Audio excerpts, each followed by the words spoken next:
Buona giornata a tutti dal quartier generale del calcio on the road, dal Star Hotel Le Parc di Parma. Analizziamo con l'approfondimento quotidiano il pareggio del Cagliari allo stadio di Via del Mare a Lecce. Match, ricordiamolo, rinviato a lunedì pomeriggio causa impraticabilità di campo. I sardi si sono portati avanti alla mezz'ora con il calcio di rigore realizzato da João Pedro e hanno raddoppiato al 67esimo della ripresa con una conclusione da fuori area di Raja Nainggolan.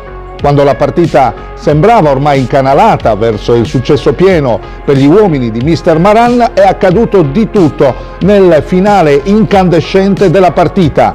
Cacciatore all'83esimo ha salvato un tiro sulla linea con la mano ed è stato espulso. Dal dischetto Lapadula ha accorciato il risultato non sbagliando dagli 11 metri. Poi successivo accenno di rissa tra lo stesso attaccante del Lecce e l'estremo difensore rossoblu Olsen, entrambi cacciati dal campo con rosso diretto da parte del direttore di gara. Nel recupero al cardiopalma Calderoni ha così trovato incredibilmente il 2-2 finale con un bel diagonale. In classifica il Cagliari si trova ora al quarto posto con 25 punti e il Lecce 17esimo con 11 punti in graduatoria. Grazie a tutti per la cortese attenzione. Da Parma e da Renato Scanu la più cordiale buona giornata.